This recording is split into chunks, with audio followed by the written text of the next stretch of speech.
مطلع نور زین حسن و جمال چشمی بدور ای شمعی رخی تو مطلع نور زین حسن و جمال چشمی بدور زین حسن و جمال چشمی بدور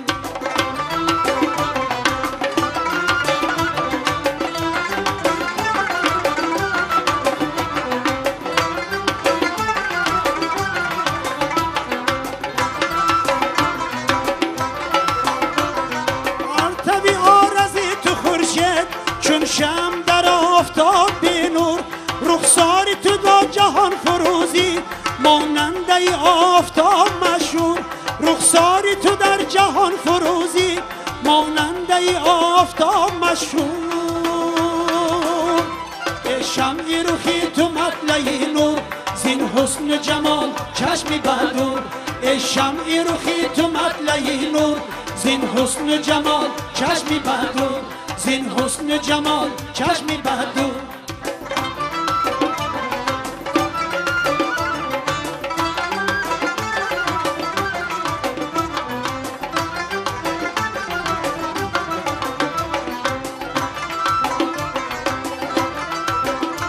خاطر نرود به گلستانه آن را که جمال توست منظور خسرو که همیشه بر دری توست از درگهی خود مکن برا دور خسرو که همیشه بر دری توست از درگهی خود مکن برا دور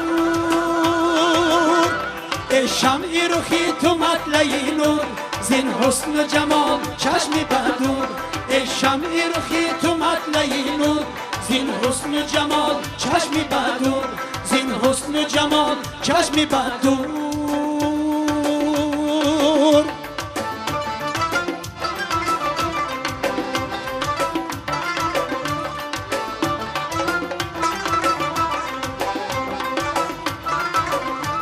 دزدان در آمد از درم دوش افگنده کمندی زلف بر گوش برخواستم و فتادم از پای چون او بینشست رفتم از هوش چون او بینشست رفتم از هوش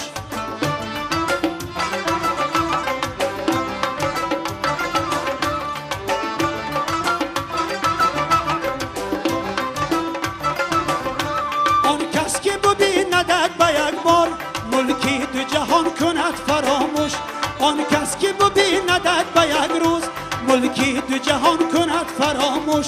دزدان در آمد از درم دوش افگنده کمندی زلف بر گوش برخواستم و فتادم از پای چون او بینشست رفتم از هوش چون او بینشست رفتم از هوش